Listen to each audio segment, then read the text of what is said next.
Good morning. आप सभी का स्वागत है एक और हैप्पी हेल्दी और न्यूट्रिशियस डे पर।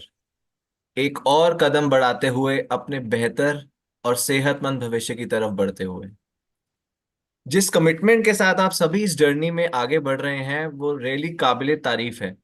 मैं उम्मीद करता हूं आप सबने उन छोटी छोटी हेल्दी आदतों को प्रैक्टिस करना शुरू कर दिया है। और ये ही नहीं, हर रोज आप अपना प्रोटीन और फाइबरलेशियस ड्रिंक, अपने गुड फैट्स, अपने विटामिन मिनरल्स ले रहे हैं। जिस मात्रा में लेने चाहिए उन मात्रा में ले रहे हैं ताकि आप उसका सही फायदा उठा पाएं। और सबसे जरूरी, सुबह के वक्त ले रहे हैं, जिस टाइम हमारी बॉडी को उनकी सबसे ज्यादा जरूरत होती है। हम सबने कल अपनी नॉलेज को और बढ़ाया होगा एक बहुत ही महत्वपूर्ण न्यूट्रिएंट की तरफ, जो है हमारी बॉडी का बिल्डिंग ब्लॉक, प्रोटीन।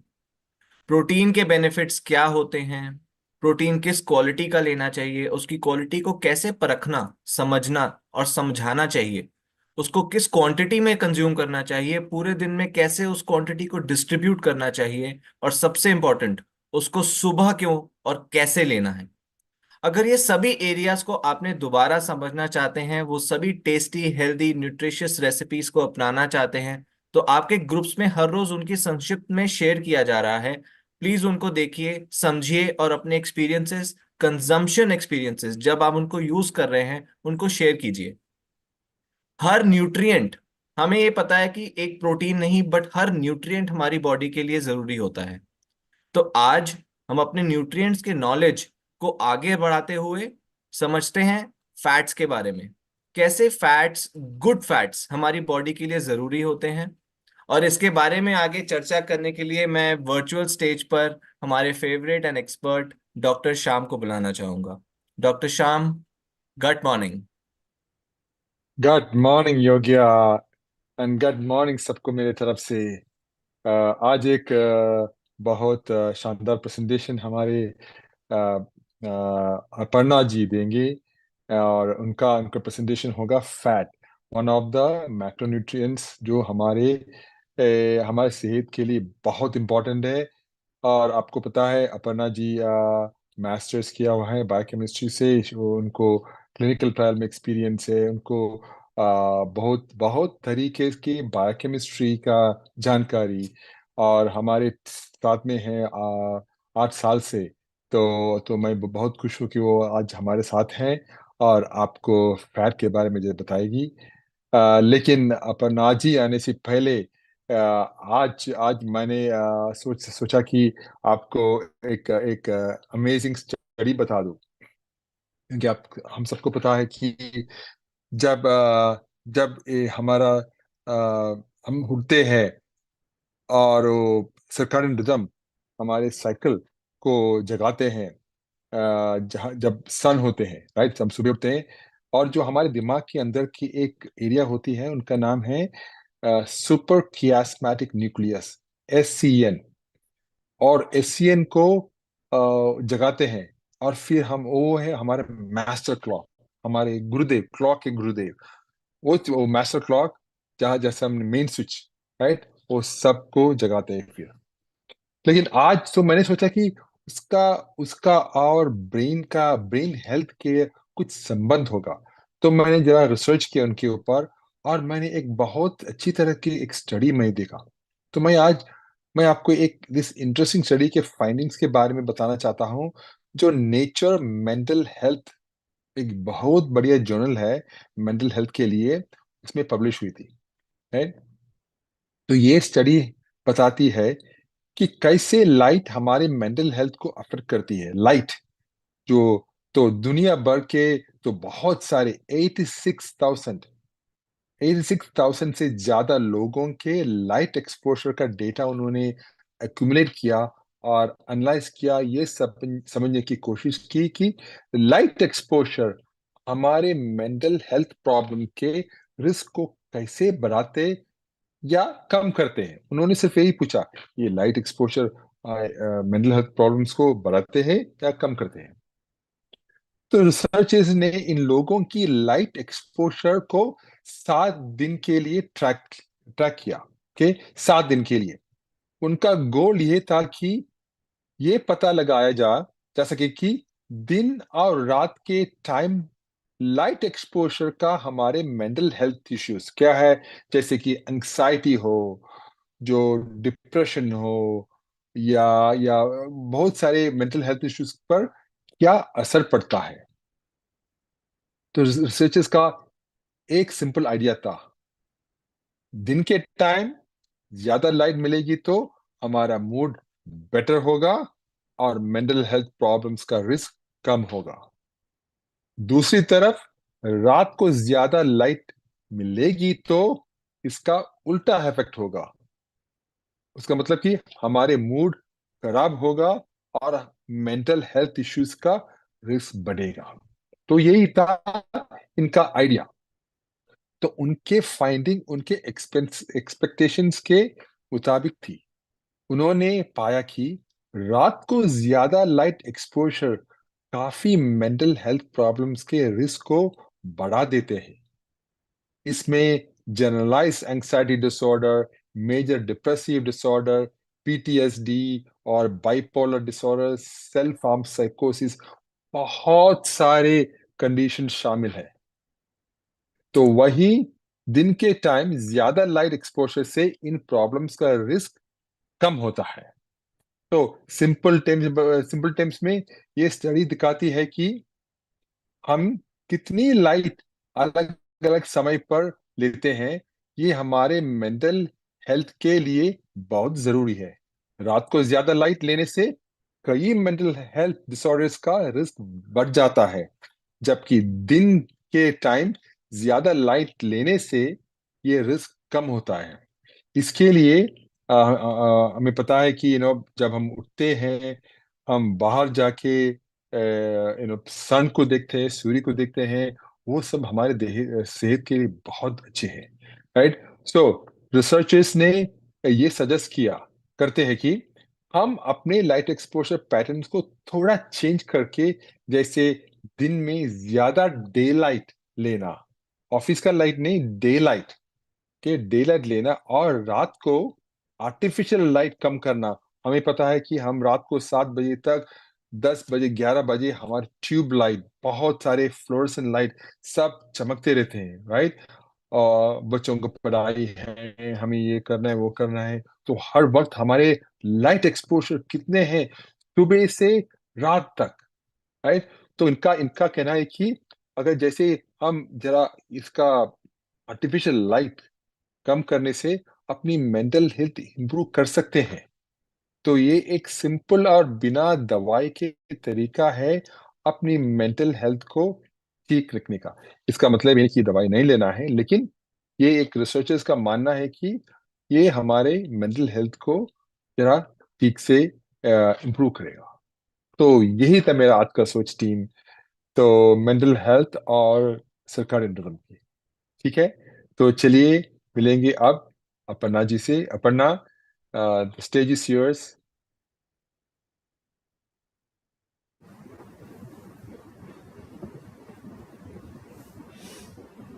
नमस्कार, गुड मॉर्निंग, हैप्पी गट मॉर्निंग आप सभी को। मुझे आप सब से फिर से जुड़ने में बहुत बहुत ज़्यादा खुशी हो रही है और मैं ये आशा करती हूँ कि आप आज के सत्र से भी बहुत कुछ सीखें और उसको आगे बढ़ाएं। तो जैसे कि योग्या जी ने बताया, आज का सत्र फैट्स पे होने वाला है और शाम जी ने हमें बहुत ही अच्छा एक इन्फॉर्मेशन दिया लाइट के बारे में और हमारे मस्तिष्क पे उसका जो असर होता है उसके बारे में। तो मैं ये सत्र इसी क्वेश्चन के साथ शुरू करना चाहूँगी कि क्या आपने कभी सोचा है हमारा जो ब्रेन है, हमारा जो मस्तिष्क है, उसमें कितना फैट है? आप अपने चैट में डाल के बता सकते हो अपनी सोच। तब तक मैं अपना स्क्रीन शेयर करती हूँ।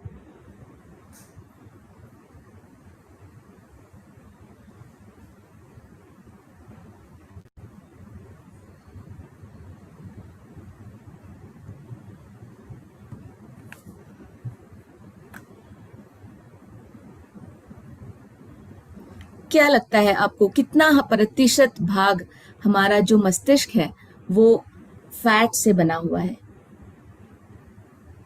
या शायद हिंदी में इसे वसा कहते हैं, पता नहीं कितने लोगों को ये वर्ड पता है। लेकिन ये हमारा जो मस्तिष्क है, हाँ, अब्दुल जी बोल रहे हैं 70%, सचिन जी 90%, कृणाल जी, उत्तरेश्वर जी 90%, कृष्णा जी 60%। जी हाँ, जिन्होंने भी 60 या 70% बोला है, दिलीप जी ने भी 70% बोला है, वो बिल्कुल सही है। सो उसमें जो पानी का भाग है, अगर हम उसको निकाल दें तो उसमें जो बचता है वो उसमें से 60 से 70% भाग फैट से बना हुआ है। सो उसी से हम ये समझ सकते हैं कि फैट जो है वो कितना महत्वपूर्ण भूमिका निभाता है हमारे संरचना में, हमारे शरीर के संरचना में। तो इसी के साथ आज शुरू करते हैं कि जो हमारा जो वो हो गया हमारे शरीर का हिस्सा।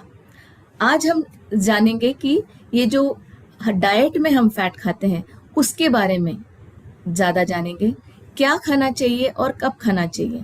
कुछ बहुत ही इंटरेस्टिंग सा जो इसमें रिसर्च हुआ है उसके बारे में हम ज़्यादा जानेंगे आज के सत्र में। तो सबसे पहले ये जानते हैं कि फैट होता क्या है। फैट एक न्यूट्रिएंट है, एक एसेंशियल, बहुत ही आवश्यक न्यूट्रिएंट है। हमने जाना मैक्रो न्यूट्रिएंट्स के बारे में, जो ज़्यादा मात्रा में ज़रूरत होती है हमारे शरीर को। उनमें से एक न्यूट्रिएंट है फैट, जो हमारे शरीर के लिए बहुत इम्पॉर्टेंट न्यूट्रिएंट है। वैसे इम्पॉर्टेंट है और ज़्यादा मात्रा में ज़रूरी तो है, लेकिन तीनों मैक्रो न्यूट्रिएंट के अगर हम उसको कंपेयर करें तो फैट की मात्रा हमें सबसे कम ज़रूरत पड़ती है। क्यों?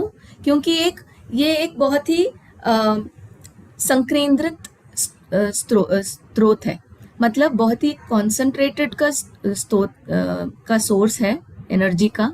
अगर हमें प्रोटीन और कार्बोहाइड्रेट से 4 किलो कैल एनर्जी मिल रहा है 1 ग्राम से, वही फैट से हमें 9 किलो कैल्स मिलता है। और इसी के कारण फैट जो है वो हमारे बॉडी का, हमारे शरीर का एक बैकअप बैटरी की तरह काम करता है। हमारा जो शरीर है, जो हम ज़्यादा जब खाना खा लेते हैं, कार्बोहाइड्रेट ज़्यादा खा लेते हैं, फैट फूड ज़्यादा खा लेते हैं, वो हमारे शरीर में स्टोर हो जाता है एक बैकअप बैटरी की तरह, क्योंकि उसमें ज़्यादा एनर्जी होती है। इसीलिए बॉडी, हमारा जो शरीर है वो फैट की तरह उसे स्टोर करता है। और एक और बहुत दिलचस्प बात यह है कि फैट और लिपिड को हम एक ही मानते हैं। वो सही नहीं है। जैसे कि अगर मैं आपको एक उदाहरण दूं, हम बोलते हैं मेरा सर दुख रहा है, लेकिन वास्तव में हमारा जो माथा है वो दुख रहा होता है ना। उसी तरह से मुंह और सर को भी ऐसा एक ही जैसा बोला जाता है, लेकिन वो अलग अलग चीज़ें हैं। उसी तरह फैट जो है वो लिपिड का एक उपसमूह है ना। उसके बाद एक और इम्पॉर्टेंट पॉइंट हमें ये याद रखना है कि फैट जो है हमें प्लांट, पौधों से भी मिल सकता है, और हमारे शरीर में जैसे फैट है उसी तरह से जो दूसरे एनिमल्स हैं, जीव जंतु है, उनमें भी फैट पाया जाता है जो हम कंज्यूम करते हैं, जिसका हम सेवन करते हैं। अब चलिए जानते हैं फंक्शंस। अपना sorry, can you please remove the black bar, more पे क्लिक करके हाइड।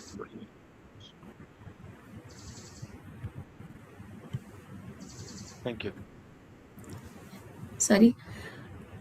हाँ, सो अभी जानते हैं फंक्शंस ऑफ द फैट। जैसे मैंने बताया, फैट एक बहुत ही इम्पॉर्टेंट पार्ट है हमारे शरीर का, है ना। वो बहुत सारी ऐसी प्रमुख भूमिकाएं निभाती है, तो इसीलिए फैट एक ज़रूरी मैक्रो एसेंशियल या आवश्यक न्यूट्रिएंट कहा जाता है। क्यों? एक तो हमने ऑलरेडी जान लिया कि ये एक एनर्जी स्टोरेज न्यूट्रिएंट है। हमारा जो शरीर है, जो एक्स्ट्रा एनर्जी है उसे आने वाले समय के लिए एक बैकअप बैटरी की तरह स्टोर करता है। दूसरा उसका प्रमुख भूमिका है हमारे सेल्स के अंदर। हमारा जो शरीर है, हम सब जानते हैं कि बहुत ट्रिलियंस ऑफ सेल्स से बना हुआ है, जो हमारे शरीर का सबसे छोटा अंग बोला जा सकता है। और ये सारे जो सेल्स हैं वो प्रोटीन से तो बने ही हैं, लेकिन उसमें फैट की मात्रा भी है। ये इस तरह से काम करता है जैसे एक ऑटोमेटिक डोर है। जैसे ऑटोमेटिक डोर किसी के आते ही खुल जाता है, उसी तरह से हमारा जो ये सेल है उसमें भी फैट का जो हिस्सा होता है वो होता है उसके वॉल में, है ना, जो उसकी रक्षा करता है। तो ये सिक्योरिटी सिस्टम की तरह भी काम करता है और एक ऑटोमेटिक डोर की तरह भी काम करता है कि हमारे सेल के अंदर क्या अच्छा आना चाहिए, क्या बुरा जाना चाहिए। ये इसका कंट्रोल भी ये फैट ही करता है। उसी तरह से एक सिक्योरिटी सिस्टम ये इंश्योर करता है कि अच्छे लोग ही अंदर आए, जान पहचान वाले ही लोग अंदर आए, जो जान पहचान के नहीं है उसे बाहर ही रोक लेते हैं। फैट भी कुछ इसी तरह से हमारे शरीर में काम करता है। तीसरा जो फंक्शन है वो है उसका ब्रेन का फंक्शन। ये हमने ऑलरेडी जान लिया ना कि 60 से 70% जो भाग है पानी के अलावा वो फैट से बना हुआ है। तो जो फैट है, हम जो खाते भी है फैट, उससे भी बहुत वो हमारे ब्रेन तक भी पहुंचता है, ब्रेन के फॉर्मेशन में। ये एक इंसुलेशन की तरह भी काम करता है। हमारा जो हमारे जो ऑर्गन्स है, इंपॉर्टेंट ऑर्गन्स है हमारा, जैसे हार्ट है, किडनीज है ना, उनके इर्द गिर्द फैट जमा होता है, जो इम्पॉर्टेंट है, ज़रूरी है, क्योंकि वो एक इंसुलेशन की तरह काम करता है, एक शॉक अब्जॉर्बर की तरह काम करता है, एक कुशन की तरह काम करता है हमारे इन ऑर्गन्स के चारों तरफ रह के।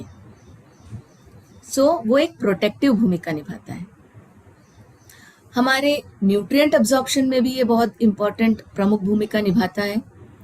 जैसे विटामिन ए, विटामिन डी, ये सारी जो विटामिन्स है ना, ये भी न्यूट्रिएंट्स है जो बहुत कम मात्रा में ज़रूरत होती है, हमारे डाइट से हम लेते हैं। उसके अब्जॉर्प्शन में भी फैट की ज़रूरत बहुत ज़्यादा होती है, क्योंकि वो भी एक वाटर सॉल्युबल नहीं होता है, पानी में नहीं घुलता है, और ये सिर्फ फैट में घुलता है, ये सारे विटामिन्स। तो इसीलिए बोला जाता है कि जो फैट सॉल्युबल विटामिन्स है, vitamin D, vitamin A, omega 3, ये सारे जो फैट हमारे शरीर के लिए बहुत आवश्यक है, उसे बोला जाता है कि हम खाने के साथ लें, क्योंकि खाने में तो फैट होता ही है, तो हमारा न्यूट्रिएंट, इस तरह के न्यूट्रिएंट्स का अब्जॉर्प्शन अच्छा हो जाता है। ये हार्मोन प्रोडक्शन में भी बहुत प्रमुख भूमिका निभाते हैं, क्योंकि बहुत सारे हमारे जो हार्मोन्स हैं, जो जैसे सेक्स हार्मोन्स हैं, ईस्ट्रोजन हो गया या टेस्टोस्टेरॉन हो गया, ये सारे जो हैं ये फैट से बने हुए हैं। तो इसमें भी फैट की बहुत प्रमुख भूमिका है। और जैसे मैंने बताया, एक कुशनिंग की तरह काम करता है हमारे इम्पॉर्टेंट ऑर्गन्स के चारों तरफ रह के। और ये हमारा हंगर और सेटाइटी को भी रेगुलेट करता है। क्यों? क्योंकि ये प्रोटीन की तरह ज़्यादा एनर्जी लेता है हमारे शरीर से, इसको ब्रेक डाउन करने के लिए, और ये बहुत ज़्यादा देर तक हमारे बॉडी में रहता है, क्योंकि ये धीरे धीरे पचता है। तो इसीलिए हमको ये ज़्यादा देर तक फुलनेस भी देता है, जो हमारे डाइट से हम प्रोवाइड करते हैं।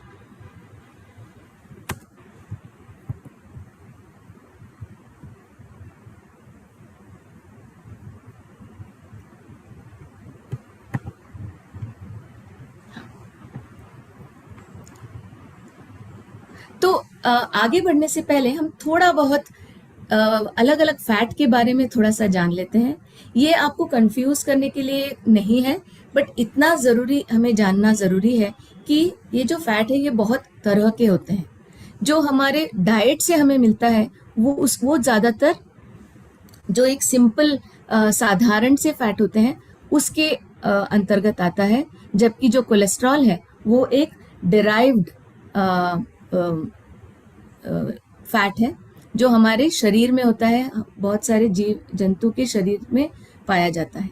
उसी तरह से जो कैरोटीनॉइड्स जो आप यहाँ देख रहे हैं वो हमारे कैरेट्स में होता है, हमारे जिसमें आप जो लाल रंग आप देख सकते हैं वो इसके कंट्रीब्यूट करता है, कैरोटीनॉइड्स कंट्रीब्यूट करता है वो रंग के लिए, और वो एक स्टार्टिंग मटेरियल भी है विटामिन ए बनने का हमारे शरीर में, वो भी एक तरह का फैट ही है।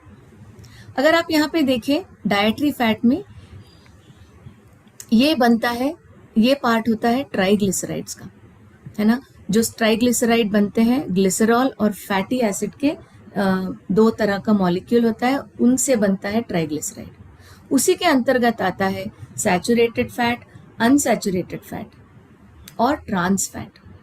ये सारे टर्म्स आप जरा याद रखिएगा क्योंकि आगे जाके ये सारे हमें बहुत काम आएंगे अगर हमने इसको ध्यान से याद रखा तो, क्योंकि फैट जितना हम सिंपल समझते हैं वो उतना है नहीं, थोड़ा सा कॉम्प्लेक्स है, हमें थोड़ा सा उसको ध्यानपूर्वक सुनना है और समझना है, उसी से हमें आगे उसका फायदा मिल सकता है। तो अनसैचुरेटेड फैट के अंतर्गत आते हैं पॉली अनसैचुरेटेड और मोनो अनसैचुरेटेड फैट, और पॉली अनसैचुरेटेड फैट के अंतर्गत आते हैं ओमेगा 3 और ओमेगा 6। और ये जो सारे सैचुरेटेड फैट और उससे नीचे हैं वो सारे हमें अपने डाइट से मिलता है। इसके बारे में थोड़ा और जानते हैं आगे।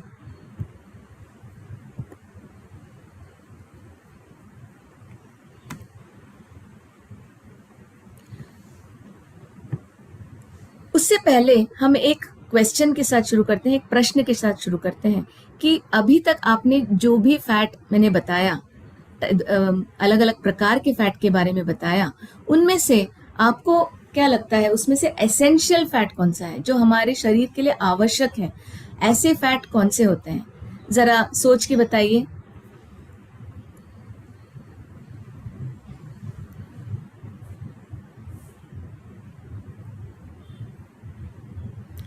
नमिता जी बोल रही है ओमेगा 3, बिल्कुल बिल्कुल सही।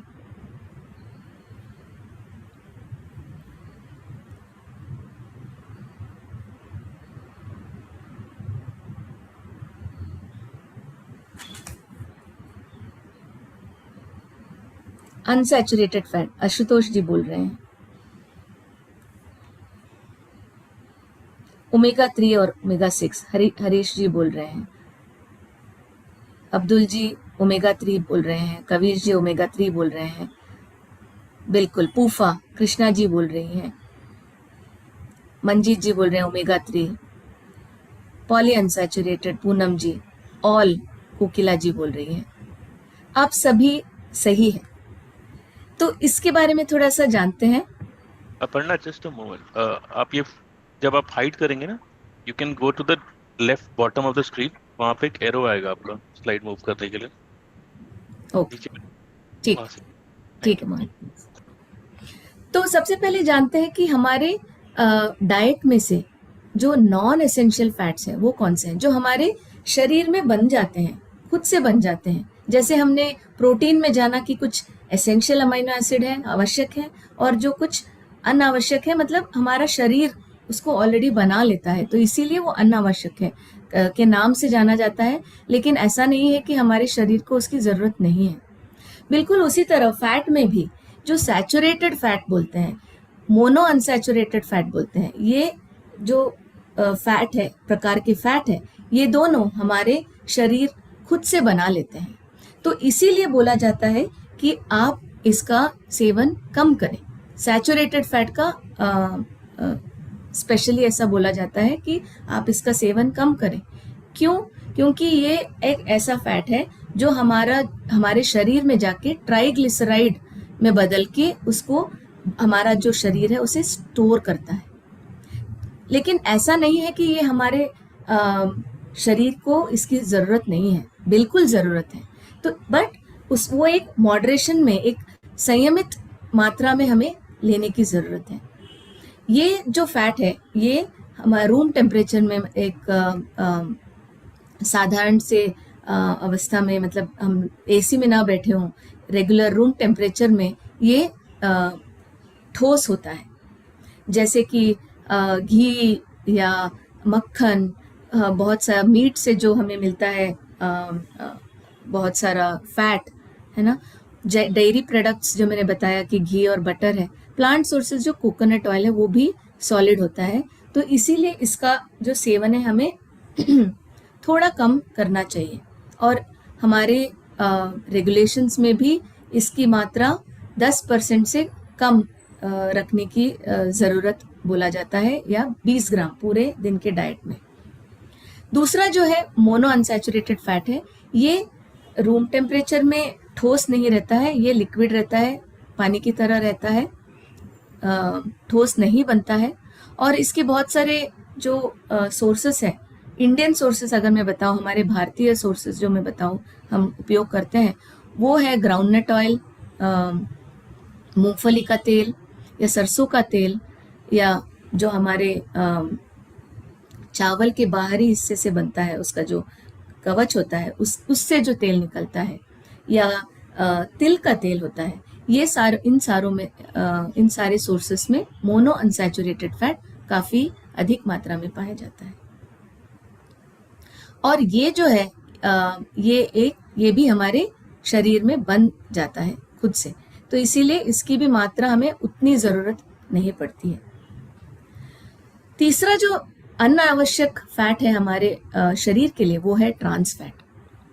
ये जो है हमारे शरीर को बिल्कुल इसकी ज़रूरत नहीं है।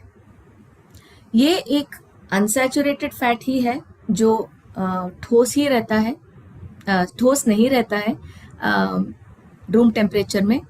इसे हम कृत्रिम रूप से बनाते हैं, ये हमारे पौधों में नहीं पाया जाता, ये हम कृत्रिम रूप से बनाते हैं। क्यों? क्योंकि ये एक ऐसा फैट है जो बहुत ही स्टेबल है, बहुत ज़्यादा टेम्परेचर में भी ये खराब नहीं होता है, ये रैंसिड नहीं होता है। ये जैसे बहुत तेल अगर हम बार बार यूज़ करें या बहुत दिनों बाद उसमें एक गंध आने लगती है ना, ये जो फैट है ये बिल्कुल खराब नहीं होता है। और इसीलिए हमारे जो बहुत सारे होटल्स में या स्वीट बनाने में या फ्राइड फूड्स जहाँ बनाते हैं, बाहर से हम खाते हैं, वो खराब नहीं होते हैं। क्यों?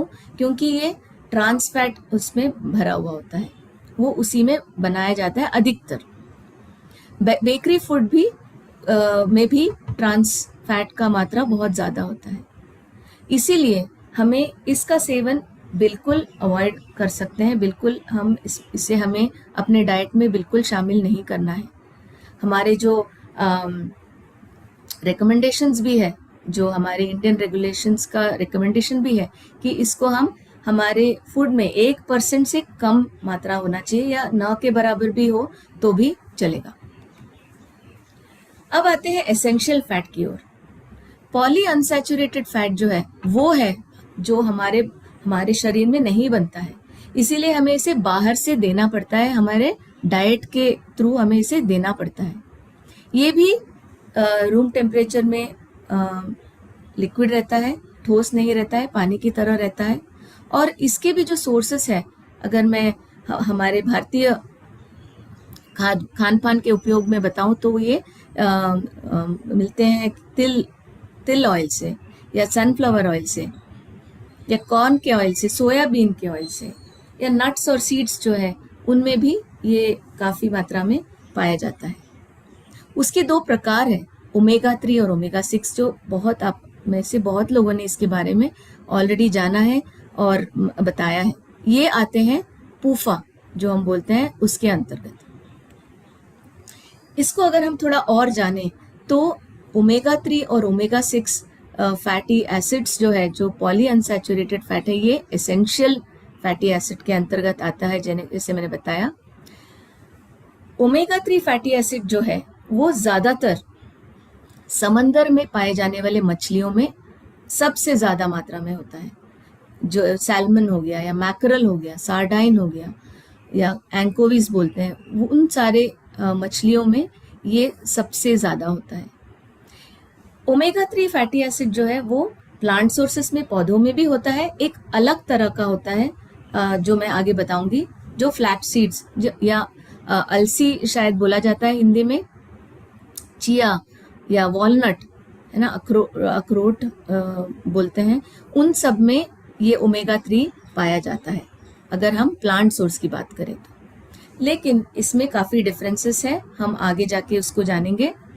ओमेगा 3 में भी 3 प्रकार के होते हैं, एक तो ALA या अल्फा लिनोलेनिक एसिड, EPA और DHA।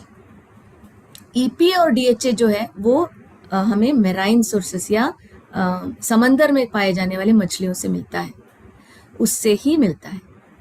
जबकि ALA का जो पार्ट है का प्रकार है वो हमें पौधों से मिल जाता है।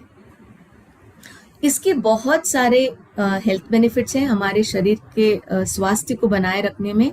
वो हेल्दी हार्ट का वो प्रोटेक्ट करते हैं, हार्ट को संभाल के रखते हैं।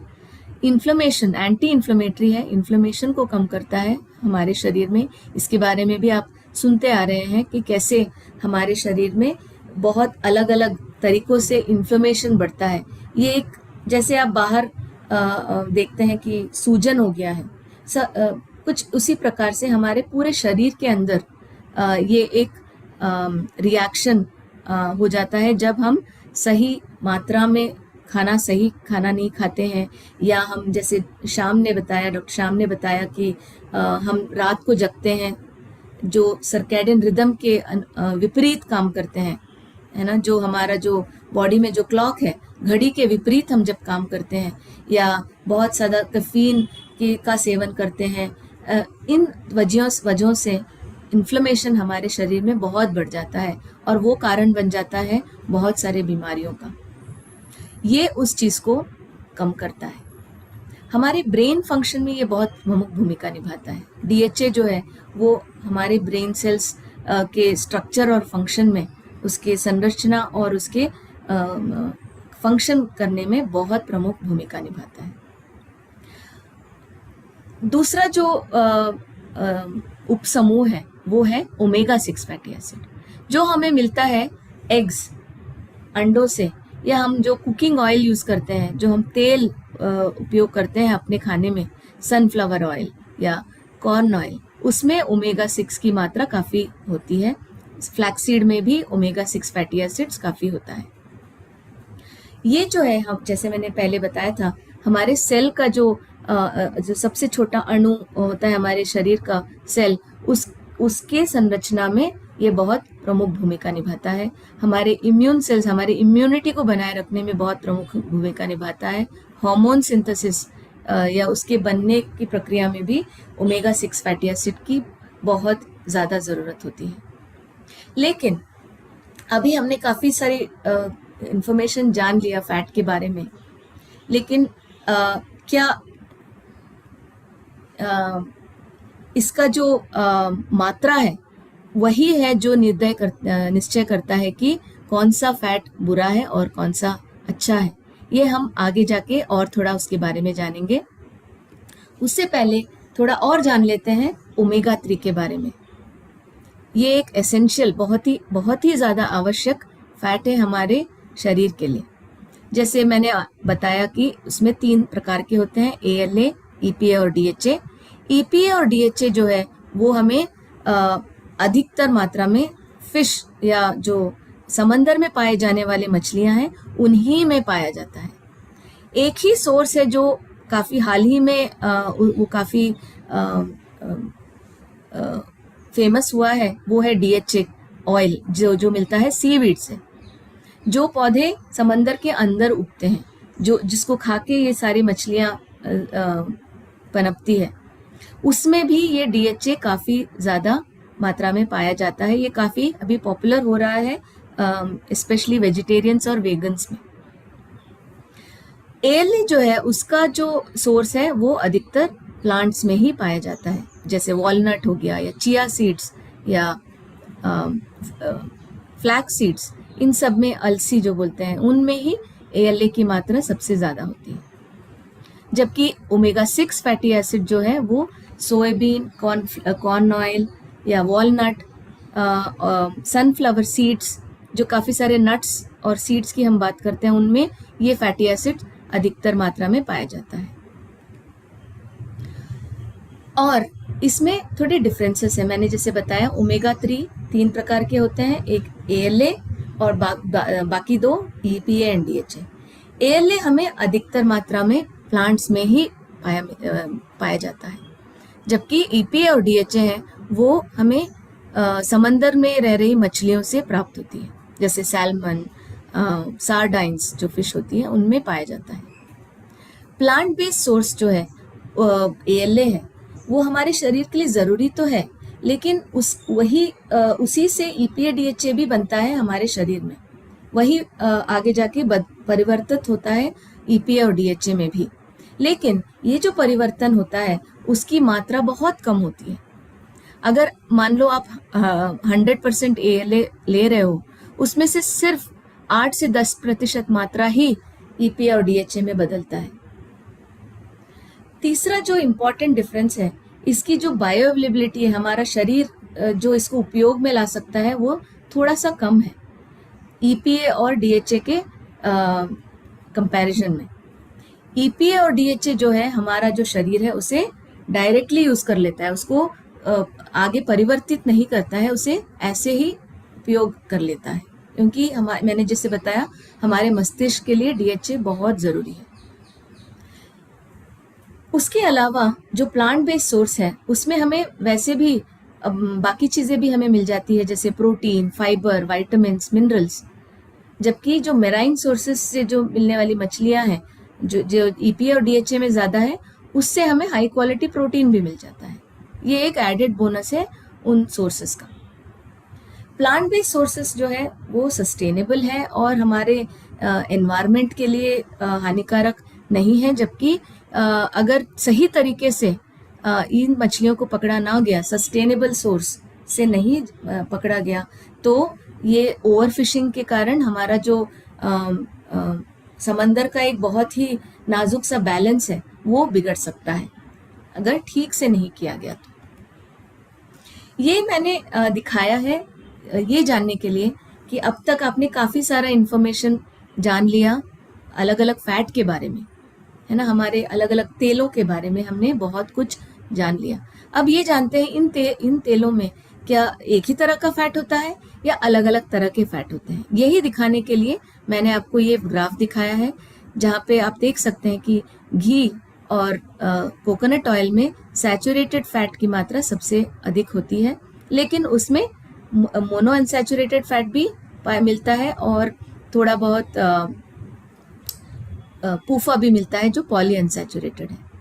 जो हमारा सरसों का तेल है उसमें भी काफ़ी मात्रा में हमें मूफा मिल जाता है और थोड़ा बहुत पूफा, और उसमें एक बहुत अच्छी बात ये भी है कि हमें उसमें N3 या ओमेगा 3 फैटी एसिड भी मिल जाता है, जो हमारे शरीर का इम्पॉर्टेंट मतलब एक आवश्यक फैट है। तो आप देख सकते हैं कि अलग अलग ऑयल्स में अलग अलग डिस्ट्रीब्यूशन है, उसका जो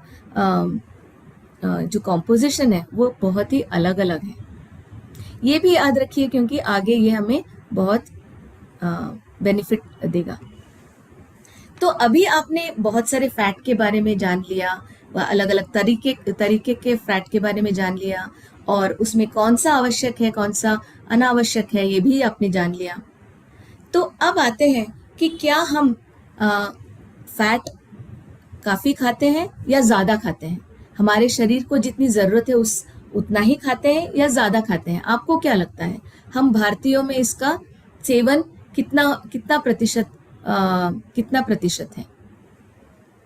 आप इतना बता दीजिए कि सही मात्रा में खाते हैं या हम अधिक खाते हैं। ये आप अपने चैट विंडो से हमें बता सकते हैं।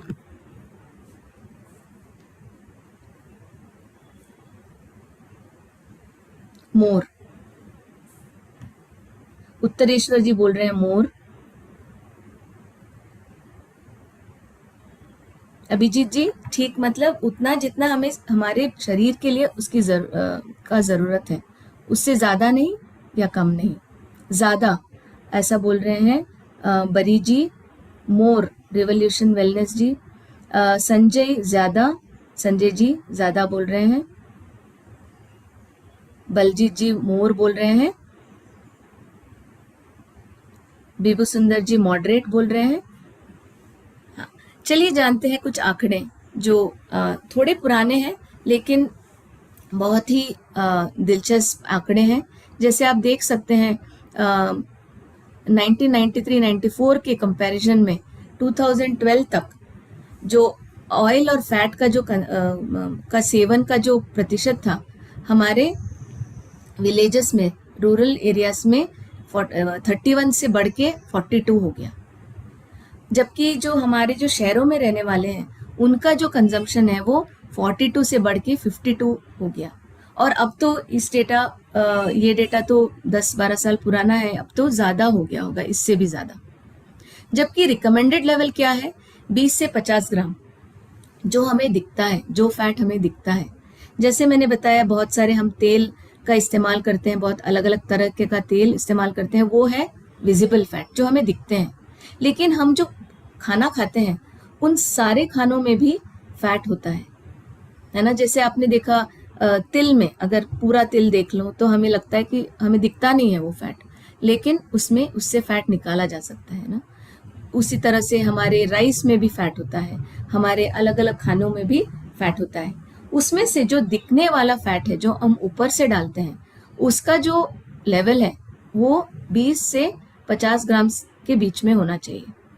और ये भी डिपेंड करता है हमारे शारीरिक संरचना पे, हमारे फिजिकल एक्टिविटी पे। अगर हम ज़्यादा फिजिकल एक्टिविटी करते हैं तो फैट की ज़रूरत थोड़ी ज़्यादा होती है, और हम सीडेंट्री है तो इसका सेवन कम की तरफ हमें लेना चाहिए।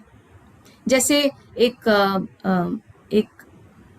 पर्सन, एक आदमी अगर 2000 किलो कैल का खाना खा रहा है दिन भर में, उसका सेवन सिर्फ 27 ग्राम होना चाहिए एक सीडेंट्री पर्सन का।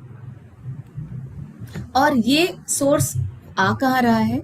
सबसे ज़्यादा, जैसे मैंने बताया, हम ऊपर से जो डाल रहे हैं वो आ रहा है हमारे कुकिंग ऑयल से। 46% जो है हमारे कुकिंग ऑयल से है। ये लेटेस्ट डेटा है जो 46%, ऑलमोस्ट 50%, आधा प्रतिशत जो 50% जो है वो आता है हमारे कुकिंग ऑयल से, और बाकी सब आता है हमारे नट्स और सीड्स, मिल्क प्रोडक्ट से या सीरियल मिलेट से। ये सारे हिडन फैट होते हैं जो हमें दिखते नहीं हैं। जो दिखने वालों में से है वो वही 50% भाग उसी में से आता है। अब चलिए जानते हैं एक और बहुत ही इंटरेस्टिंग सा डेटा। ये मैं इसीलिए दिखा रही हूँ क्योंकि जैसे मैंने बताया फैट जो है वो एक बहुत ही पेचीदा सा एक न्यूट्रिएंट है। ये नहीं कि हम फैट कम कर दें, क्योंकि उससे हमें फ़ायदा नहीं मिलने वाला है। ये ऐसा नया रिसर्च हमें बताता है, क्योंकि आप यहाँ देख सकते हैं कि हमारा जो RDA परसेंटेज है, जो एनर्जी हमें मिलना चाहिए दिन भर में, वो हमारे इंडिया के RDA के हिसाब से 15 से 30% के बीच में होना चाहिए। और अगर हम देखें हमारे इंडिया का जो लेवल्स है अर्बन या रूरल में, वो दोनों इसके अंतर्गत ही है। मतलब हम सही मात्रा में फैट तो खा रहे हैं, बहुत ज़्यादा, एवरेज, अगर हम पूरे पॉपुलेशन को एवरेज कर लें औसतन, हम उसके अंतर्गत ही खा रहे हैं। हम बहुत ज़्यादा फैट नहीं खा रहे हैं, है ना। जबकि जो अमेरिका जैसे कंट्रीज़ है, जो हाई इनकम कंट्रीज़ है ना, जो डेवलप नेशंस है, वहाँ पे फैट का परसेंटेज बहुत ज़्यादा है। आप देख सकते हैं जो लेवल है उससे बहुत ज़्यादा मात्रा में खाया जाता है, जबकि हम तो उस लेवल के अंदर ही है। तो फिर हमें क्यों बोलते हैं कि कम करो? ये प्रश्न का जवाब जो है वो है इस आगे आने वाले डेटा में। आप देख सकते हैं कि जो सैचुरेटेड फैट की मात्रा है, हमारे रेगुलेशन क्या बोलते हैं, हमारा जो गाइडलाइंस है, जो नेशनल इंस्टीट्यूट ऑफ न्यूट्रिशन है, वो तय करता है हमारा जो खान पान है उसके हिसाब से 10% से कम होना चाहिए। जबकि आप देख सकते हो वो भी हम उसी लेवल में है, उसके अंतर्गत ही है लगभग, लेकिन हायर साइड पे है, 8.8% या 7.2%। जबकि जो LA है, जो एक एसेंशियल फैट के अंतर्गत आता है, वो जो है उसकी मात्रा आप देख सकते हैं वो भी हायर साइड में है। आप देख सकते हैं 8.2, जबकि 2.5 से 9% एनर्जी हमें इससे मिलना चाहिए, और हमारा सबसे ऊपर है ऑलरेडी, है ना। जो एक और तरह का फैट मैंने बताया, पूफा के अंतर्गत आता है अल्फा लिनोलेनिक एसिड, है ना। वो भी एक तरह का ओमेगा 3 ही है जो हमें पौधों से मिलता है। अगर वो भी देखें, वो भी लेवल के अंतर्गत ही है। जो एक और जो बहुत एसेंशियल वाला है, जो EPA DHA है, उसका जो सेवन है वो ऑलमोस्ट ना के बराबर है। आप देख सकते हो यहाँ पे ना के बराबर है, क्योंकि वो हमें ज्यादातर किससे मिलता है, समंदर में पाए जाने वाली मच्छियों से। और उसको वो आसानी से किनको मिलता है, सिर्फ उन लोगों को जो कोस्ट में रहते हैं, जैसे केरला हो गया, या कोस्टल कर्नाटका हो गया, या तमिलनाडु हो गया, पश्चिम बंगाल हो गया। तो उन लोगों को ही, जो कोस्ट में रहते हैं, उनको ही ये मिल पाता है। तो फिर फैट का प्रॉब्लम कहाँ पे है? प्रॉब्लम है इस डेटा में, आपको पता चलेगा। इसमें आप जरा नंबर्स को देखिए कि कैसे हमारे अलग अलग ऑयल्स, वेजिटेरियंस और नॉन वेजिटेरियंस जो खाते हैं, उनमें उसका उपयोग अलग अलग लेवल्स पे होता है। जैसे आप यहाँ देख सकते हैं, LA जो है वो एक ओमेगा 6 फैटी एसिड है, जबकि ALNA जो है वो है एक ओमेगा 3 फैटी एसिड। अगर आप इन एक्चुअल नंबर्स को छोड़ के सिर्फ इस प्रतिशत जो प्रोपोर्शन है, उसका रेशियो जो है, अगर हम देखें, तो आप देख सकते हो कि ये प्रतिशत जो है वो 10 से कम होना चाहिए, इसका जो रेशियो है। लेकिन आप क्या देख रहे हो यहाँ पे, सनफ्लावर ऑयल से 23% मतलब से रेशियो ज़्यादा है, जो 10 से काफ़ी ज़्यादा है, डबल है।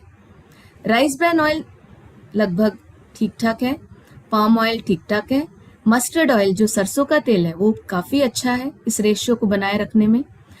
मूंगफली का तेल जो है वो भी बहुत ज़्यादा हो रहा है, और जो कोकोनट ऑयल है, इंटरेस्टिंगली ये भी, इसका जो रेशियो है वो काफ़ी कम मात्रा में है। चाहे तो उसमें सैचुरेटेड फैट अधिक है, लेकिन उसमें जो 6 और 3 का रेशियो है वो एकदम जो रिकमेंडेड लेवल है उसके अंतर्गत आता है। दूसरी तरफ आप देखो नॉन वेजिटेरियंस का, यहाँ पे बहुत ही थोड़ा सा चौंका देने वाला नंबर्स है। आप देख सकते हो N6 और N3 का जो रेशियो है वो 10 से कम होना चाहिए, ये मैं थोड़ा सा आपको आगे बताऊंगी। जबकि यहाँ पे 30 गुना, मतलब 3 गुना ज़्यादा है, जितना हम रेकमेंड किया जाता है उससे 3 गुना ज़्यादा है जब आप सनफ्लावर ऑयल यूज़ करते हो या राइस ब्रान ऑयल यूज़ करते हो, तब भी ये ज़्यादा है, पॉम ऑयल से भी ज़्यादा है। तो आप यहाँ देख सकते हो मस्टर्ड ऑयल तो काफ़ी कम मात्रा में ही है, जबकि ग्राउंडनट ऑयल में भी काफ़ी ज़्यादा है। तो इनका कहने का मेरा ये रीज़न है कि शायद नॉनवेज खाने में ज़्यादा तेल का उपयोग होता है, तो इसीलिए उसका जो रेशियो भी है वो अधिक होता है। और ये भी सपोर्ट करता है कि हमें प्लांट बेस्ड फूड की तरफ क्यों बढ़ना चाहिए। उसका आंसर यहाँ पे है कि हमारा जो हमारा भारतीय खाना जो है वो बहुत ज़्यादा फैट के कारण प्रॉब्लम नहीं दे रहा है, हमें प्रॉब्लम इसलिए दे रहा है कि हम इसे एक संयमित मात्रा में और एक समतोलित मात्रा में नहीं ले रहे हैं। हमारा जो ओमेगा 6 और ओमेगा 3 का रेशियो होना चाहिए, अगर हम मान लो ओमेगा 1 kg खाते हैं, मैं एक उदाहरण के तौर में बता रही हूँ, हमको ओमेगा 6 2 kg खाना चाहिए, उस प्रमाण में खाना चाहिए। ये सबसे आइडियल एक बोलते हैं ना, उस तरह का एक रेशियो है। लेकिन जो हम एक्चुअली खा रहे हैं उसका रेशियो क्या है, हम ओमेगा 3 खा रहे हैं सिर्फ 1 kg, जबकि ओमेगा 6 खा रहे हैं हम लोग 20 kg। तो इसी के कारण एक इम्बैलेंस क्रिएट हो रहा है हमारे शरीर में। आप देख सकते हैं कि ओमेगा 6 और ओमेगा 3 दोनों हमारे शरीर के फंक्शनिंग के लिए बहुत ज़रूरी है, लेकिन ये जो रेशियो है, उस रेशियो में अगर बदली हो जाए तो ही हमें ये प्रॉब्लम देता है। तो इससे हम समझ क्या रहे हैं कि हर तरह का फैट हमारे शरीर के लिए बहुत ज़रूरी है, लेकिन वो एक समतोलित मात्रा में अगर हम ना लें, तब हमारे शरीर पे उसका बुरा असर पड़ता है। क्यों? क्योंकि जो 6N6 तरह का जो पूफा है वो हमारे शरीर में ज़्यादा इन्फ्लेमेशन ज़्यादा उत्पन्न करता है, तो इसीलिए उसकी मात्रा को हमें घटाना है।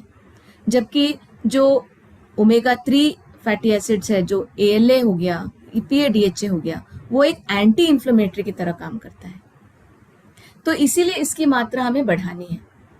तो लगभग अगर हम प्रैक्टिकली देखें तो इसका एक रेशियो 1 से 10 के अंतर्गत होना चाहिए। मतलब अगर 1 kg हम ओमेगा 3 खाएं, उदाहरण के तौर पर, हम उतना खाएंगे कभी नहीं, लेकिन उसके हिसाब से हमें 10 kg ओमेगा 6 ज़्यादा से ज़्यादा उतने के अंदर ही हमें खाना चाहिए। तो इसका मतलब क्या है कि हमें अपना ओमेगा 3 का जो कंजम्पशन है उसे हमें बहुत बढ़ाना है।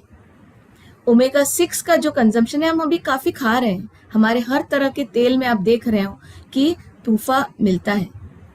तो लेकिन आप आपने देखा पुराने हमारे स्लाइड्स में कि ओमेगा 3 एक फैट है जो हमारे डाइट में हमें ज़्यादा मिलता ही नहीं है। स्पेशली हमारे भारतीयों को तो इसमें बहुत ज़्यादा इसकी कमी है,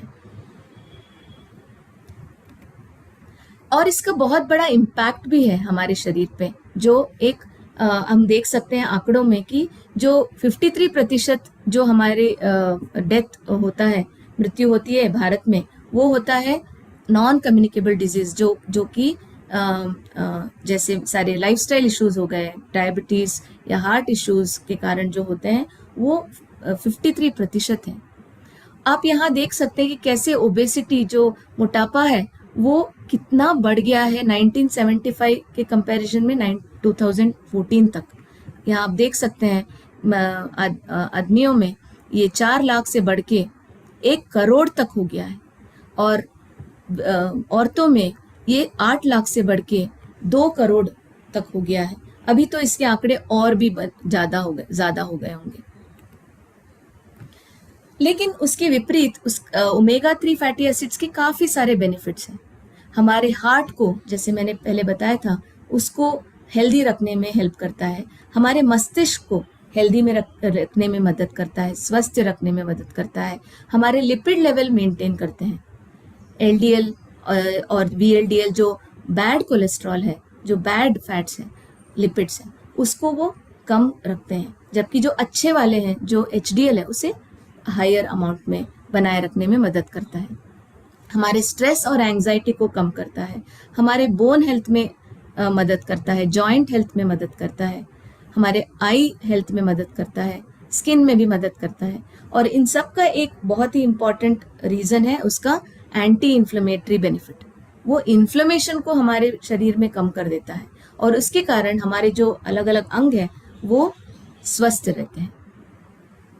अभी अगर ये क्वेश्चन मैं पूछूं कि अब तक आपने जो भी समझा, उसके बाद आप क्या समझते हैं, सप्लीमेंटेशन की ज़रूरत है या नहीं है? आपको क्या लगता है?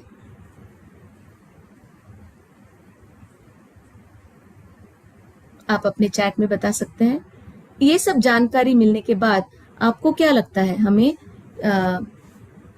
सप्लीमेंटेशन की ज़रूरत है या हमें सारा कुछ डाइट में मिल जाएगा? गोलू जी बोलते हैं एनफ।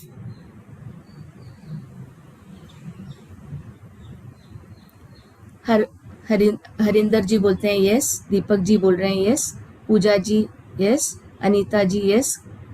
बिल्कुल सही जवाब। हमें इसकी ज़रूरत बिल्कुल है। ये हम थोड़ा बहुत जानते हैं अपने दुनिया भर के आंकड़ों से।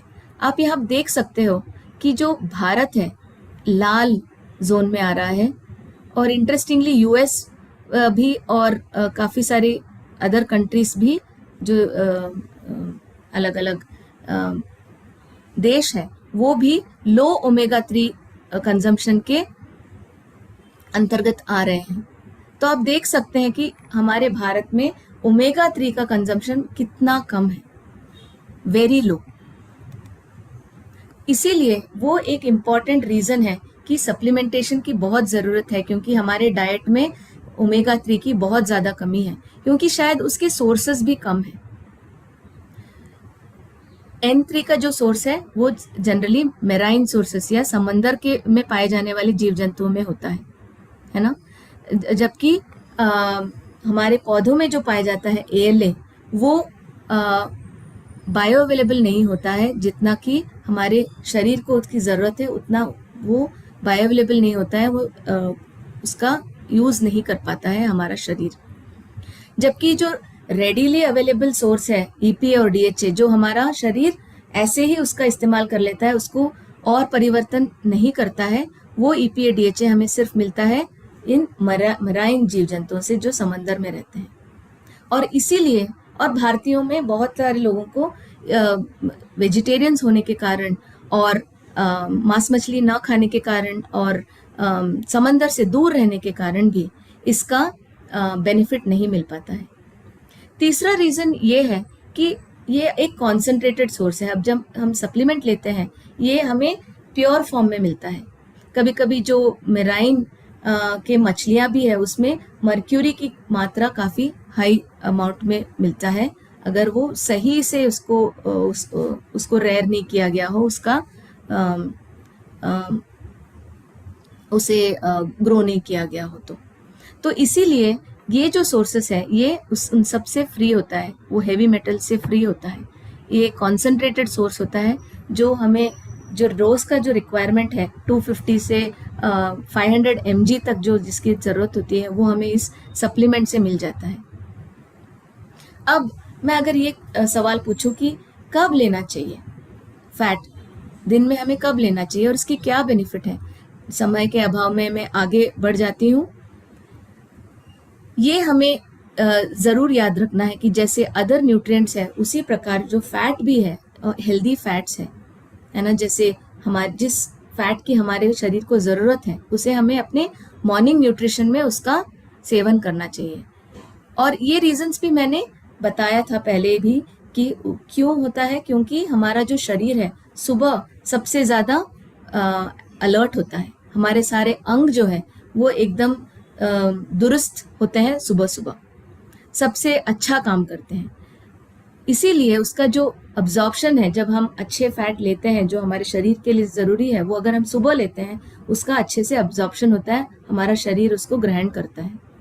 हमारे शरीर का जो मेटाबॉलिक रेट भी है सुबह सबसे ज़्यादा होता है, तो इसीलिए उसका जो मेटाबॉलिज्म है वो अच्छे से हो पाता है, हमारे शरीर के हर अणु को उसकी बेनिफिट मिलती है। बाइल सिक्रीशन जो है ना, जो फैट का जो डाइजेशन होता है, जो पाचन की प्रक्रिया में बाइल की बहुत इम्पॉर्टेंट भूमिका है। और ये जो सिक्रीशन है ये सुबह के समय पे जैसे अलग अलग हमारे ऑर्गन्स सुबह एकदम एक्टिव रहते हैं, उसी तरह से हमारा जो गॉल ब्लैडर है जहाँ से बाइल सिक्रीशन होता है वो भी सुबह सबसे ज़्यादा होता है, क्योंकि हमारे बॉडी को न्यूट्रिएंट की ज़रूरत है तो वो हर तरह का प्रिपरेशन कर लेता है। ये एक बड़ा इंटरेस्टिंग सा स्टडी है जो यूरोप में कहीं हुआ था, जहाँ पे उन्होंने ये देखा, उन लोगों को ही उन्होंने चुना जो मछली खाते हैं, जो समुद्री मछली खाते हैं। उन्होंने क्या देखा कि जो सुबह का समय है, सुबह के 5 से 8 के बीच का जो समय है, तब DHA और EPA का जो लेवल है वो सबसे कम होता है, जबकि सूर्यास्त के बाद तक EPA और DHA का लेवल बढ़ गया होता है। और ये क्यों? क्योंकि वो मछली खाते हैं, समुद्री मछली। तो इसीलिए आप ये एक डिप देख सकते हो, सुबह और शाम को इंक्रीज हो जाता है। ये हमें याद रखना है कि ये जो डेटा है वो उन लोगों के लिए अप्लाई होता है जो मछली खाते हैं, जो समुद्री मछली खाते हैं। आप इसी को अगर हम एक भारतीय नज़रिए से देखें, हमको तो EPA DHA मिलता ही नहीं है, तो हमारा जो EPA DHA का लेवल है हमारे शरीर में वो तो हमेशा कम ही रहेगा। दूसरा जो स्टडी है उसमें उन्होंने ये देखा कि जब ब्रेकफास्ट में उनको एक फिश ऑयल रिच फूड दिया गया एक ग्रुप को, और दूसरे ग्रुप को डिनर में फिश ऑयल, उनके रात के खाने में फिश ऑयल दिया गया, उन दोनों का उन्होंने 2 महीने तक स्टडी किया। उन दोनों ग्रुप्स को यही खाना उन्होंने 2 महीने तक दिया। उसके बाद उन्होंने क्या देखा कि जो ग्रुप जो फिश ऑयल को जो EPA और DHA से भरपूर है, वो अगर हम ब्रेकफास्ट में सुबह नाश्ते के साथ खाते हैं तो वो ट्राइग्लिसराइड की मात्रा जो है वो बहुत कम कर देता है। जबकि फिश ऑयल को रात में जब हमने लिया तो ट्राइग्लिसराइड पे उसका कोई असर नहीं है, वो वैसा का वैसा ही रहता है। उसी तरह से सैचुरेटेड फैटी एसिड भी है, वो भी वैसा का वैसा ही रहता है जो रात में खाते हैं। जबकि सुबह खाने वाले लोग थे, उनमें ये पूफा और मूफा भी कम हो जाता है उसका लेवल, क्योंकि उसका रेशियो मेंटेन करना ज़रूरी है ना, जैसे मैंने बताया। जबकि ग्रुप 2 में उसका लेवल बढ़ जाता है और टोटल कोलेस्ट्रॉल दोनों ग्रुप में कम हो गए। तो फिश ऑयल का जो कंजम्पशन है वो किस समय पे होता है, वो ये डिसाइड करता है कि हमारे शरीर में जो लिपिड लेवल्स है उसका बैलेंस कैसे मेंटेन हो। तो इसीलिए हम ये रेकमेंड करते हैं कि जो ओमेगा 3 का सप्लीमेंट है, जो आपने आज के पूरे सत्र में जाना कि वही एक फैट है जो हम सबसे कम खाते हैं अपने डाइट में। बाकी सारे जो तरह के फैट है, हमें वो काफ़ी मात्रा में हमें मिल जाता है। इसीलिए हमें ये ज़रूरत है कि हम सुबह भी उसका सेवन करें और शाम को भी उसका सेवन करें, अलग अलग रीजंस के लिए। जो ऑलरेडी समुद्री मछली खाते हैं उनमें EPA और DHA सुबह कम हो जाता है, तो इसीलिए हमें उसे देना पड़ता है ऊपर से सप्लीमेंट के तौर पे, उसका लेवल मेंटेन करने के लिए, हमारे शरीर में अलग अलग फंक्शन करने के लिए। और शाम के समय इसीलिए ताकि वो रात भर जो रिपेयर का काम कर रहा है उसमें EPA और DHA की कमी ना हो जाए, वो मेंटेन रहे। और जो बाकी वेजिटेरियंस और वेगन्स भी है, उनके लिए भी ये सप्लीमेंट दोनों टाइम लेना बहुत ज़रूरी है, क्योंकि हमारे शरीर में इसका लेवल ही बहुत कम रहता है, क्योंकि उसकी हम कोई भी ऐसा सोर्स का सेवन ही नहीं करते हैं। तो उसके साथ ही हम कुछ इंटरेस्टिंग फैक्ट्स जानते हैं ऑयल और तेल के बारे में।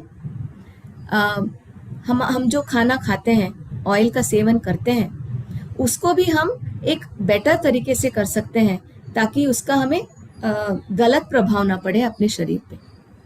आप तेल को बार बार गर्म करते हैं, एक ही तेल को तलने के लिए, तो उससे क्या होता है, वो तेल का जो संरचना है वो टूट जाता है, वो खराब हो जाता है। और उसके कारण जब उससे बना हुआ खाना हम लेते हैं अपने शरीर के अंदर, उसका बहुत ही दुष्परिणाम होता है। तो इसीलिए ये जो ऑयल है, जो हम कुकिंग ऑयल का इस्तेमाल करते हैं, उसका हमें बार बार हीटिंग नहीं करना चाहिए। दूसरा जो है वो बेक्ड फूड, जब हम सोचते हैं इसमें तो फैट दिखता नहीं है, लेकिन इसमें भी हिडन फैट होते हैं। इसमें जो नहीं दिखने वाले फैट है उसको काफ़ी हाई मात्रा में होता है। जो बेक करते हैं वो जानेंगे कि कितना ज़्यादा उसमें ऑयल का इस्तेमाल होता है। और हम उसी तरह के बेक्ड फूड को ले जहाँ पे उन्होंने क्लियरली उनके लेबल में बताया गया हो कि उसमें कोई ट्रांस फैट नहीं है या 1% मात्रा से कम है।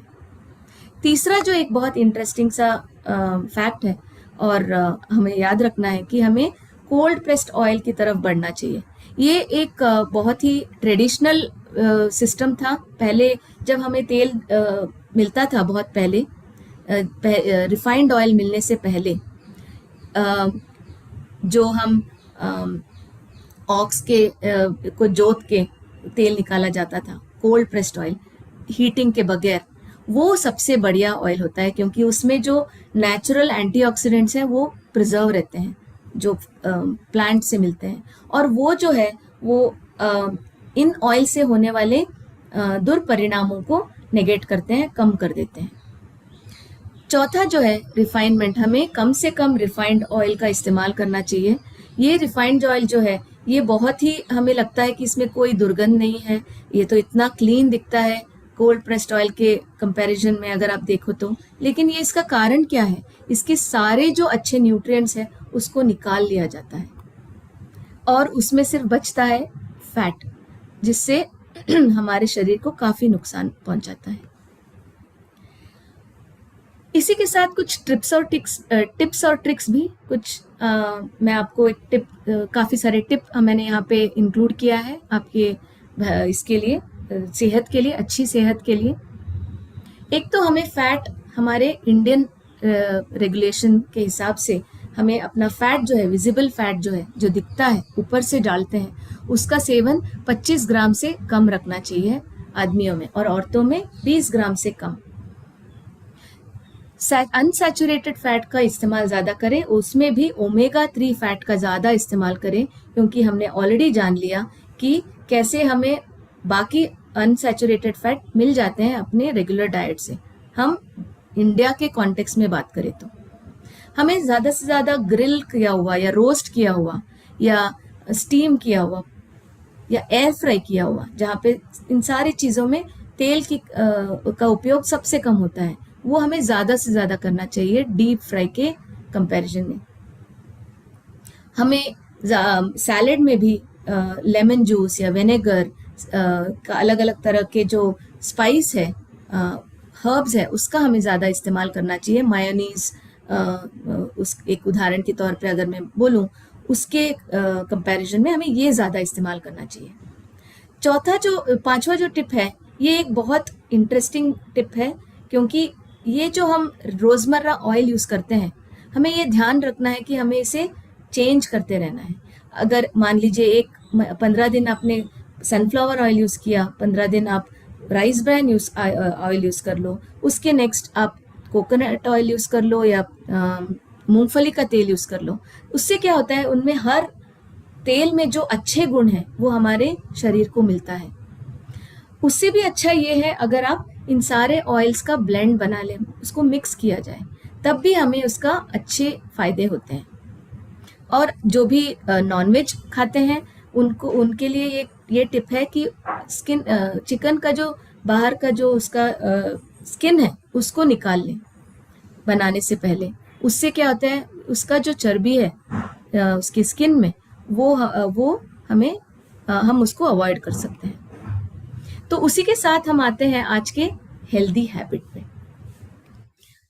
हर रोज आप ये वादा कीजिए कि एक मुश्ती हम एक फिस्ट फुल नट्स हम एवरीडे अपने खाने में खाएं, या दिन भर के स्नैक के तौर पर भी खाया जा सकता है। क्यों?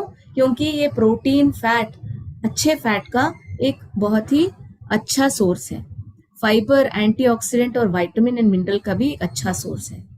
ये एक टेस्टी और कन्वीनियंट स्नैक भी है। एक स्नैक की तरह हम खा सकते हैं, शाम के स्नैक की तरह, बिस्कुट के बदले। ये हमारे लिपिड लेवल को मेंटेन करने में, हमारे लाइफस्टाइल का जो बीमारियां उसको दूर रखने में ये बहुत सहायक होते हैं। और इससे हमें इन्फ्लेमेशन भी कम होता है हमारे बॉडी में। जो मैंने बताया, बहुत सारे मेटाबॉलिक इश्यूज का, जो डायबिटीज है या हमारे हृदय की बीमारियां हैं, हमारे मस्तिष्क की बीमारियां हैं, इन सबको कम कर सकते हैं, दूर कर सकते हैं। तो आज के सत्र में हमने क्या जाना? 2 इम्पॉर्टेंट बात। एक, मॉडरेशन में हमें खाना चाहिए, एक संयमित मात्रा में ही हमें फैट का सेवन करना चाहिए। सारे फैट जरूरी है हमारे बॉडी के लिए, सारे फैट, है ना। क्या जरूरी है कि हम एक समतोलित मात्रा में इनका चयन करें, इसका सेवन करें।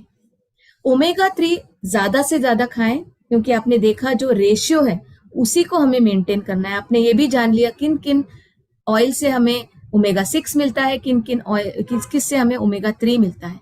तो उसके हिसाब से हमारे डाइट में हमें बदलाव लाने की जरूरत है, क्योंकि तभी हम एक हेल्दी लाइफस्टाइल जी सकते हैं, रोज शाइन कर सकते हैं, जहाँ पे हम एक खुशी के साथ उठ सकते हैं। क्योंकि अगर हम रोग रहित हैं तो हम खुश रहते हैं दिन भर।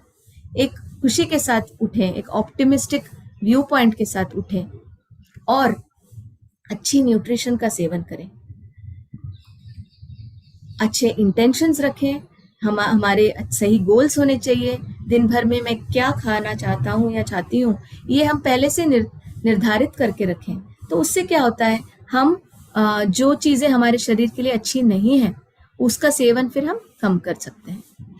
एक नई चीज़ हमें रोज़ सीखनी है, उससे हमारा मस्तिष्क भी अच्छा रहता है। रोज़ हमें एक्सरसाइज भी करनी है, हम छोटा सा जो एक दिखाते हैं मीनल के साथ, उसे आप रोज बरकरार रखिए, रोज उसको ऐड करते जाइए। वो हर एक अलग अलग बताती है, उसको आप अपने जीवन में उसका सुबह शाम कभी भी आप उसको कर सकते हैं जब आपको टाइम मिले। तो इसके साथ ही आते हैं आज के रेसिपी ऑफ द डे। तो आज का रेसिपी क्या है ये जान लेते हैं।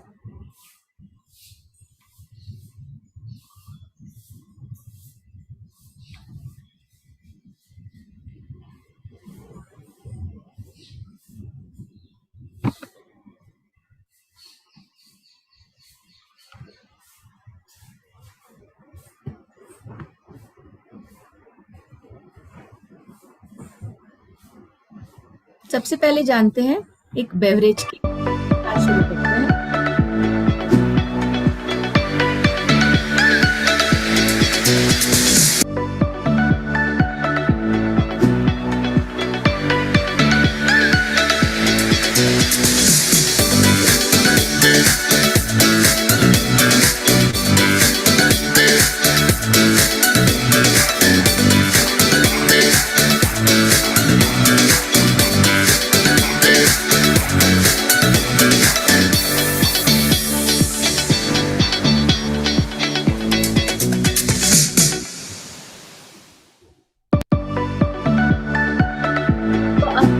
आपने देखा एक न्यूट्रिशियस लस्सी, आप इसको जरूर ट्राई कीजिए अपने प्रोटीन और फाइबर के साथ। इसको इंटरेस्टिंग बनाइए, उसमें आप डेट सिरप या रोज सिरप भी डाल सकते हैं और इसको इंटरेस्टिंग बना सकते हैं। एक और आपके लिए एक और रेसिपी,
ये एक और बहुत ही दिलचस्प रेसिपी आपने देखा, broccoli paratha.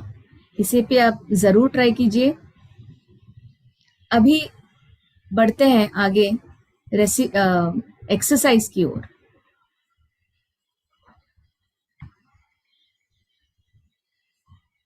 A very happy good morning everyone। और आज हम सीखने वाले हैं बर्ड डॉग की मूवमेंट। ये बहुत सिंपल है, बट हाँ, मैं आपको हर मूवमेंट के साथ साथ वेरिएशन सिखाती हूँ, जो इजी वेरिएशन भी होती है और जो इंटेंसिव वेरिएशन भी होती है।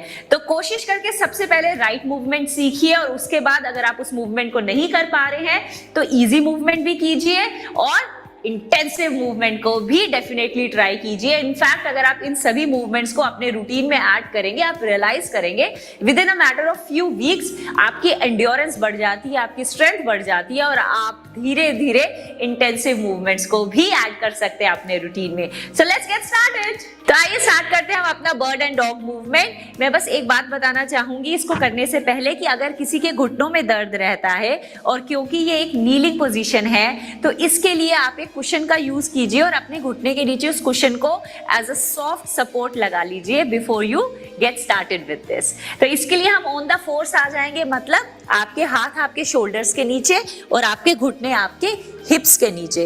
ये अगेन कोर इंटेंसिव मूवमेंट है, तो आपके कोर पे इसका पूरा स्ट्रेंथ आना चाहिए, और इनफैक्ट आपकी स्पाइन की स्ट्रेंथ के लिए भी बहुत अमेजिंग है। इस फैक्ट आप देखेंगे कि जब आप बर्ड एंड डॉग की मूवमेंट करते हैं तो आपकी स्पाइन अच्छे से स्ट्रेच भी होती है और लेंथन भी होती है।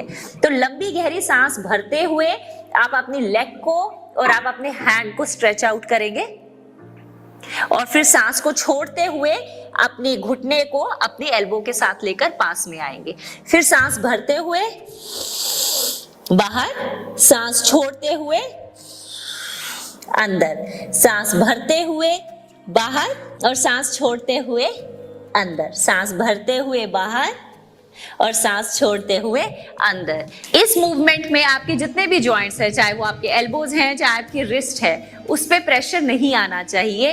आपका सारा प्रेशर आपके कोर पे आना चाहिए। और अब मैं आपको इसके सिंपल वेरिएशन सिखाने वाली हूँ। मतलब अगर आप हैंड्स एंड लेग की मूवमेंट एक साथ नहीं कर पा रहे हैं तो आप पहले सिर्फ लेग की मूवमेंट करेंगे, नीज को अंदर लेकर आएंगे, स्ट्रेच करते हुए बाहर लेकर जाएंगे, नी को अंदर लेकर आएंगे, स्ट्रेच करते हुए बाहर लेकर जाएंगे। पहले सिर्फ सीधी मूवमेंट करेंगे, नी को सीधा अंदर लेकर आएंगे और बाहर लेकर जाएंगे, सीधा अंदर लेकर आएंगे, बाहर लेकर जाएंगे। उसके बाद इस मूवमेंट को थोड़ा सा साइड में करते हुए स्ट्रेच करेंगे। तो ये आपके लिए प्रिपरेटरी पोज हो जाएगा फुल बर्ड एंड डॉग के लिए। इनफैक्ट अगर आप ये भी नहीं कर पा रहे हैं तो पहले सिंपल लेग मूवमेंट करिए। मतलब सिर्फ लेग को up and down, up and down, up and down. इस मूवमेंट से आपकी जितने भी मसल्स हैं जो स्टिफ हैं around your pelvic floor region, वो थोड़ी सी रिलैक्स हो जाएंगी।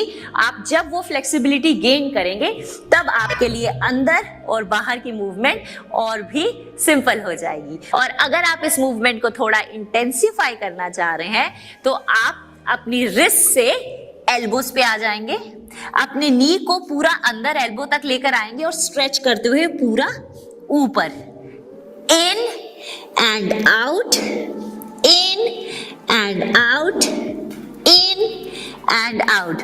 थोड़ा सा और इंटेंसिफाई करना चाह रहे हैं तो अपने नी को ऑपोजिट एल्बो तक लेकर जाएंगे और फिर स्ट्रेच करेंगे।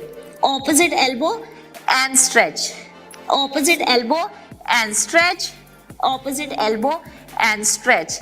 प्लस अगर हम इसको थोड़ा और कार्डियो इंटेंसिव बनाना चाहते हैं तो हम करेंगे माउंट क्लाइंबर की मूवमेंट। इसमें हम अपने नीज को अंदर ही लेकर आएंगे बट थोड़े से बाउंस और जंप्स के साथ। मतलब अपने टोस पे ऊपर की तरफ आके इन एंड इन, ये माउंट क्लाइंबर की मूव है और अगर इसको हम कंटिन्यूसली करेंगे तो ये बहुत इफेक्टिव होने वाली है। Like this, in and out. And that's for our today's workout. तो कैसा लगा आपको हमारा ये बर्ड एंड डॉग का मूवमेंट? ये बहुत ही इफेक्टिव मूव है बिकॉज इसमें आपकी जो पूरी रीढ़ की हड्डी है वो स्ट्रेच भी हो रही है, लेंथन भी हो रही है और उसके साथ साथ स्ट्रेंथन भी हो रही है। तो मेक श्योर आप इसको अपने रूटीन में पक्का से ऐड करने वाले हैं और इनफैक्ट कोशिश कीजिए कि आप धीरे धीरे अपने कदम हमारी इंटेंसिव मूव्स की तरफ भी लेकर जाएं। Keep rocking everyone.